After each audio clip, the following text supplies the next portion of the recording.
Natalie, I'm so excited to have you back on. I think you are now, this will be your third episode on the show. Oh, I'm so honored. I really Yeah. am. I Uh, enjoy our conversations immensely, and it has been too long. It has been way too long. We were talking before we just hit record that the last time we saw each other in person was the November 2019 podcast we did on gratitude, which is an incredible Little did we episode. know, Yeah, little did little did we we know know. at that time what was about to happen. Did you ever like ask anyone like what was the last thing you did before like you knew? Like my husband and I went to see a play starring Matthew Broderick and Sarah Jessica Parker. Mhm. And like that was the last thing we did. I went to a concert to see one of my favorite groups in this tiny little venue, end of February. I remember the date specifically, February 26th. Flew Yep. back. It was like a Yep. few days later, it was like, oh, something is happening. Something's Yeah. happening. Yeah. Yeah. And so now we're more than 2 years into this SHIT storm. Hmm. And we are talking before we started recording about just how like blah it's starting to feel. Hmm. And then we also started talking about, being positive and looking on the bright side. And then a little bit about toxic positivity. So we thought, that's what we're going to talk about. Because in all transparency, guys, I did not have the topic planned because we talked about it before, just before. We're just And winging it. we're winging it. But We're winging I, it. We're winging I it. thought that That's would what be we've been doing. How else how have we done this? exactly how precise everyone has been jumping from like one Zoom call to the next Zoom call to the next Zoom parent meeting to, then like the in-person things that we still kind of do, like wearing our mask, not wearing it under the nose kind of thing, like trying to do all the things. Yeah. Um, and so, I think this is a really actually important question. And it's so wonderful to have you on because you're you are just such an incredible resource when we think about these things, which is how do we look on the bright side? Where do we go from here, right? And Where where do where we is the go? bright side, Heather? Where is it? Show me the bright side. Yeah. I do have my behind me, I have my happy lamp. And so that's kind of the bright side to me. Oh, it's like literally it's the bright the side. the It's bright side. the happy look. Oh, I So, know. yeah, I feel in all honesty very sort of desperate that Mhm. for any kind of glimmer of hope, and find it very hard to do so, especially where we are in January of 2022. So Mhm. what can we do? Mhm. Mhm. Great question. Great question. I get asked about toxic positivity more so than any other topic I've ever been asked to comment in my role and in my work. And I'm not sure why, except that, you know, people are getting tired of being told how to feel, basically, and why is this resonating with people now? I think that's one of the reasons. I think people are exhausted and looking for rays of hope, Mm-hmm. and it's been dim, and that's the truth. And I think Mm-hmm. it's time to just be honest about that. I think, and that's where the toxic part of being, positive, or this idea that you can just put a positive spin on something, on a negative situation, and make it better. Now, I'm an optimist. I'm a radical optimist. I believe that there is an upside in every situation we encounter. I really do. And I think sometimes the challenge is finding it. And so sometimes there's this intellectual aspect to optimism where it's like, this is there a practical upside? Is there something in this situation that I can take away? A lesson, growth opportunity, almost anything. And I Mm-hmm. do believe that there is. Mm-hmm. Um, but this has been ongoing. I mean, it's like when events happen in situations that are short-lived, I think it's easier to either look back on that and say, oh, okay, well, this is what I took away from it. This is how my life is improved. If that hadn't happened, this wouldn't have happened. And I think we do a really good job of that. But this is different because this is never ending. Like, Mm-hmm. there aren't these discrete events that we can examine after the fact and say, okay, this is what I'm taking away or I'm choosing to take away. Yeah. And I think what this has required of us is a level of emotional endurance that I'm not sure we were fully equipped to handle. Mm-hmm. And I've reached my breaking point several times. Yeah, me too. Me too. So you keep going, right? You keep going. And I think this is this idea of resilience, which is not necessarily bouncing back from, but how do you keep going? Mm-hmm. And for me, some of that has been scaling back. Mm-hmm. What do you do when your mood bottoms out, when you just don't have it in you? When it's like new day, same stuff. Mm-hmm. And I think sometimes it requires resetting expectations. What am I realistically going to be able to do and what's most important? Mm-hmm. And maybe that's one. Maybe that thinking about, okay, look, I don't need to do X, Y, and Z. I don't know if I can do X, Y, and Z. Let me just focus on ABC. Mm-hmm. And that's about all I've got. And then it requires like giving us ourselves some grace to say, Yeah. I'm just not going to get all that other stuff done. That would be great. Yeah. It's just not going to happen. Let me focus on these three most important things, the things that matter most, and do the best I can. I think something just clicked when you said that. And that is that if I allow myself to focus on A, B, and C, but there's something like an employer or a job or somebody who wants you to do A through Z, it's a mismatch. And especially when the employers are really using limited resources now. And so now you're expected to go A through Z twice when which makes so frustrating. And that also then adds to that lack of empathy and inability to be kind to each other in terms of as compounded by how much just frustration and anger there tends to be.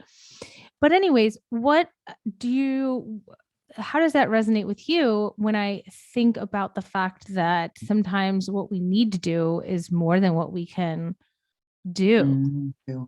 Right. It's a mismatch, right? And that gap between, expectations and reality.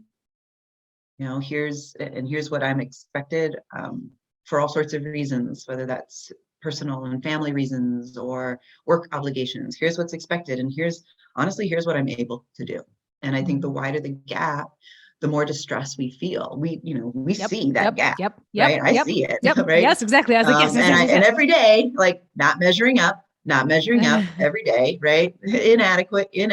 And you can only tolerate that for so So much. long before it really starts to just, break you down. And I think Yeah. across the board, what we needed to do was scale back.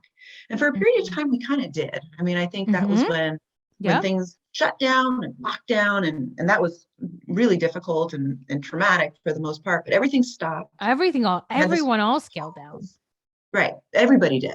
Right. Things weren't, and then everything started to pick back up. And here we are in this whatever third wave. I don't know what wave we're in at this point. Hmm. Nothing has stopped. Everything is now continuing at the pace that it Yeah. was when it picked back up. Right. But we're still dealing Yep. with with school cancellations and illness and working from home and juggling all of the responsibilities kind of pre-pandemic, still pandemic. Yes, that exactly encapsulates what I jumped on feeling. Exactly. The feeling that like part of the part of the society is still going on faster, but then Mm-hmm. other things are not. And so there is this Yeah, huge right. mismatch. Right when the pandemic first shut down, I'm in the medical field, so I think elective surgeries were canceled and school was canceled and all of these things, but now they're still going, but like Mm-hmm. we're all just like strapped for resources, and we just Right. feel like we cannot measure up, even if we don't want to measure up, even if we've gotten rid of that whole like, Mm-hmm. we have the same hours in a day as Beyonce. we've realized that's sort of useless, but yet we're expected to still fulfill so much that we can't. So we just feel inadequate, coming up short. And I think at some point it really begins to take its toll on our health, our mental health, our emotional health, our social health. And I think about it like a supply and demand equation, right? So yeah. stress, what we experience as stress, happens when what's being asked of us is more than we have to offer. It's pretty simple, right? It's like, the numerator is the obligations and the expectations and literally the things that we have to do. And the denominator is the resources that we bring to bear. So this is time, which is good, right? This is energy, effort, skill, money, as the case may be. These are all the resources that we have to be able to do the things that are expected of us. Mm-hmm. And and that's sometimes, that's limited. But the demands seem to be unlimited. They just keep growing and growing and growing. Yeah. And the other thing that we put on top of all of that are our expectations. The expectations of like how it needs to be done, right? So it needs to be done perfectly. It needs to be done quickly. It needs to look like this. It needs to look like that. Even when you've removed all of that, stripped that down to just the basics. This is what I have to do, and that's it. It's still too much. Yeah. Right. And it's always imbalanced. How we bring better resources is, well, sometimes you do need different skills. You need to learn how to do some things differently, and that helps. Sometimes you need more help. It is literally more people, more support to meet those demands. Sometimes you have to get really creative, but you can only scale back so much. Yeah. And bring more supply. These are limited resources. So let's go back to 2017 when toxic positivity was something we didn't know what it was. We were just saying it's just positivity. It's just positivity, right? Like just regular positivity. Let's transport ourselves to 2017, like now. And that'd be amazing.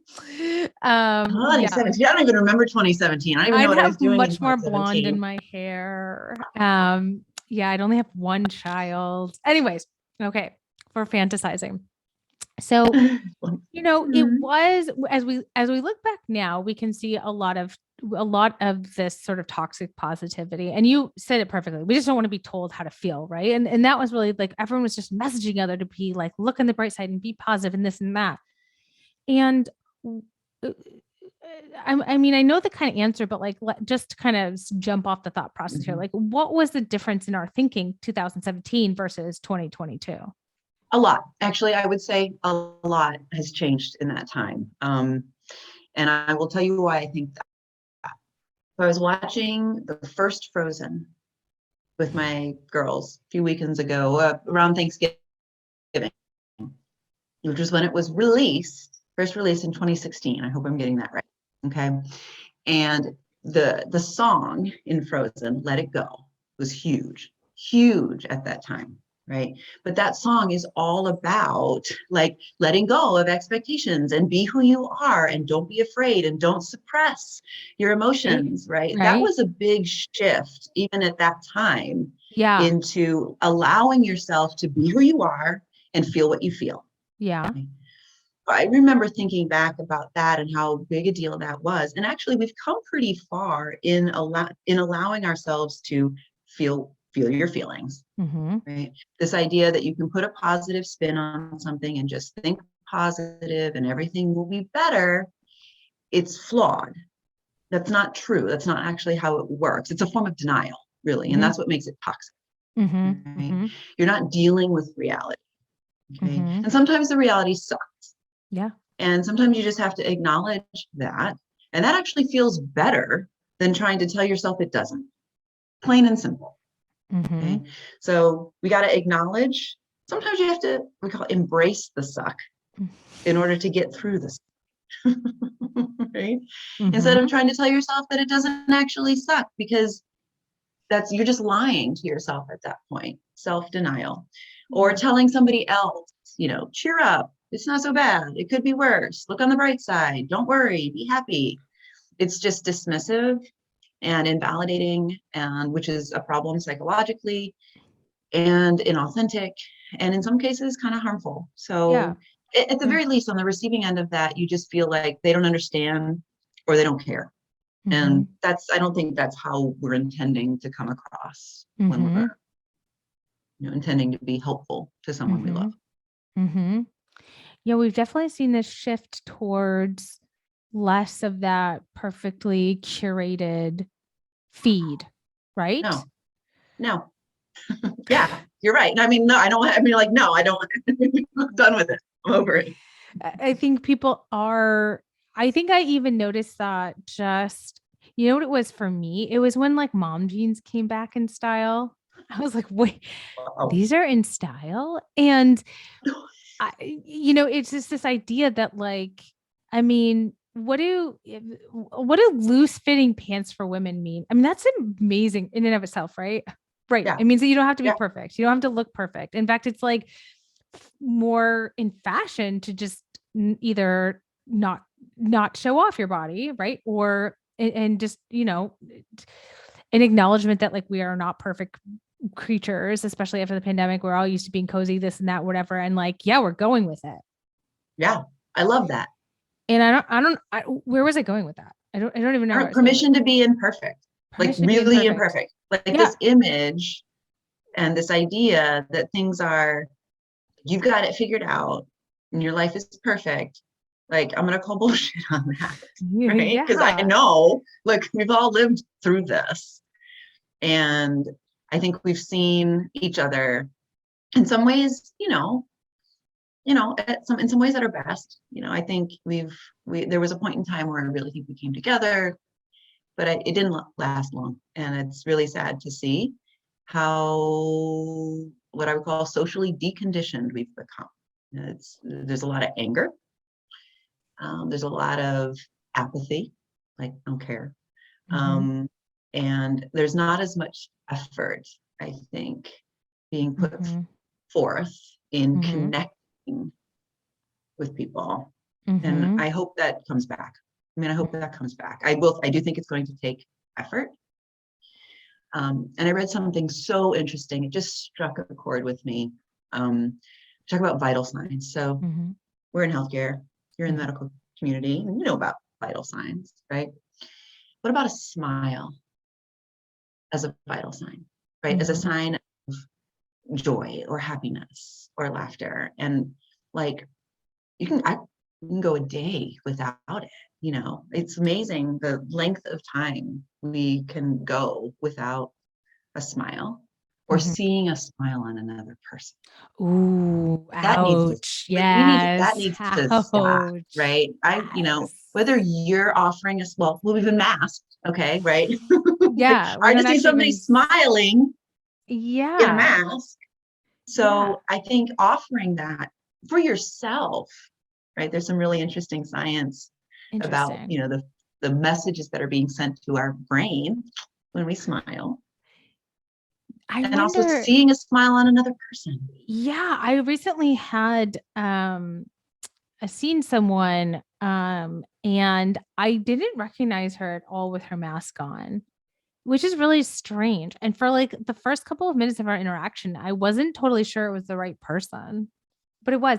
And so like it's just all these little micro things that are happening to us under the surface that are sort of like eroding our sense of um what did we start talking about first? This just that this is this endurance. It's so much that I can't recognize someone I used to see. Isn't that crazy?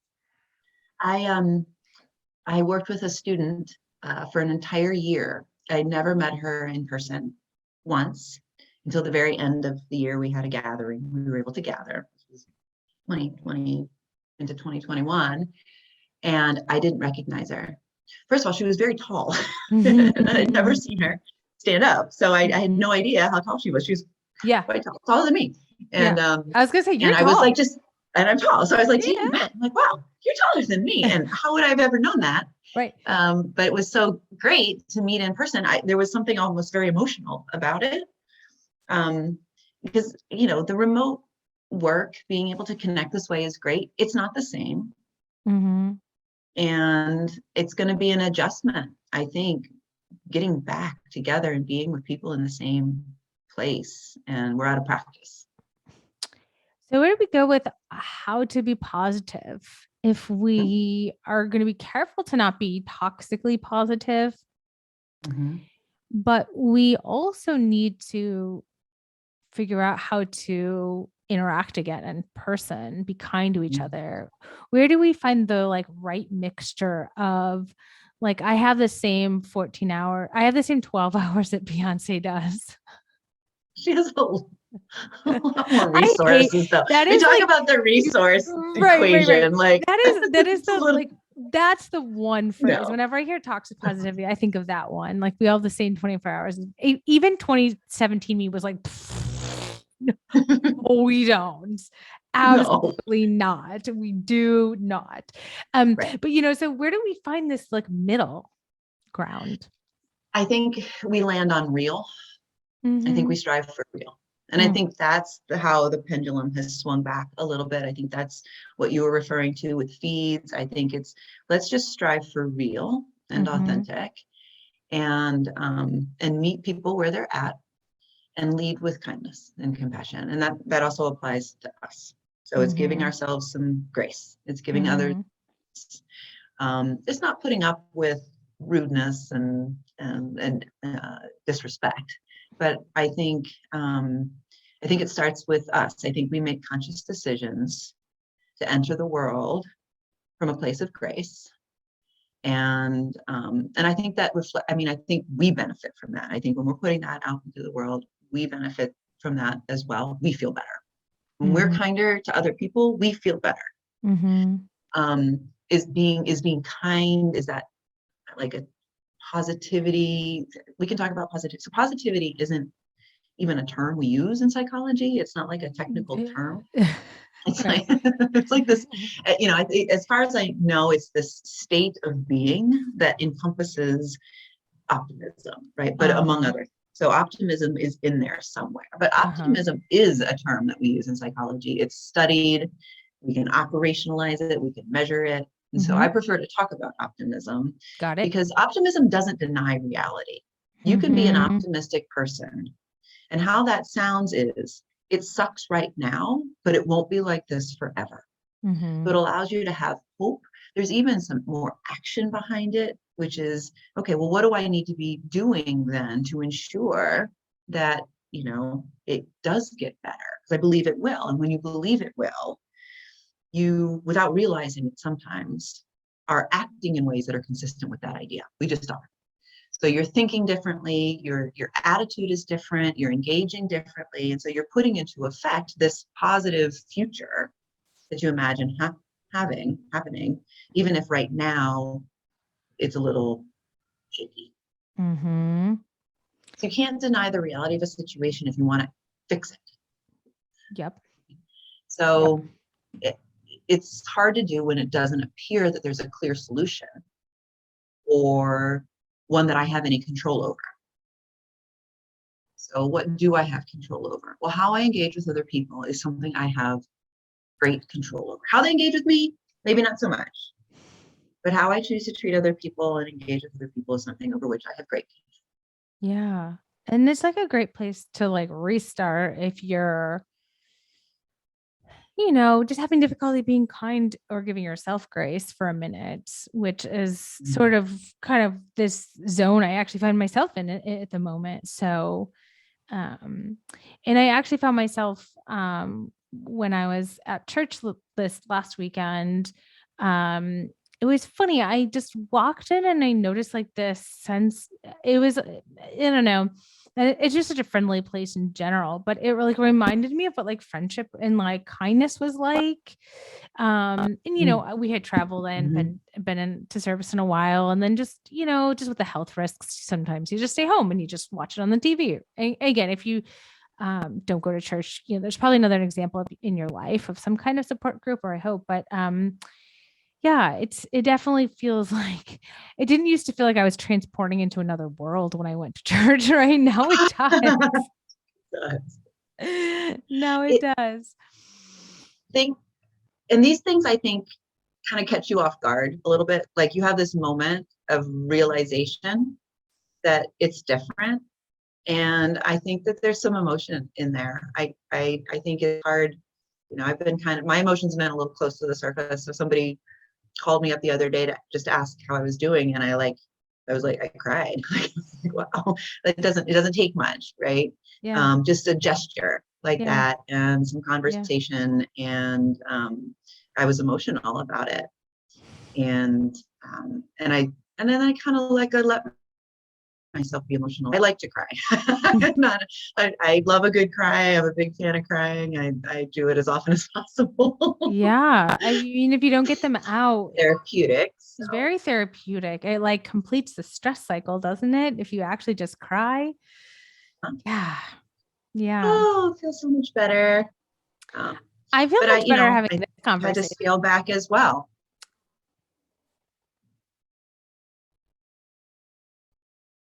You froze on me for a sec. Uh-oh.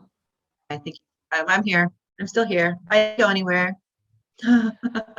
Well, I want to thank you. And I hope you guys enjoyed listening to us really pretty raw conversation just about sort of the state of where we are and how um, it plays into some of the topics you might be hearing about toxic positivity, the enduring fatigue of the situation that we're in, and sort of how to give yourself some grace and check out Natalie's other episode she did with me on gratefulness and gratitude. So I will link that below. But thank you so much for joining me today. Like real conversation, real raw talk, huh?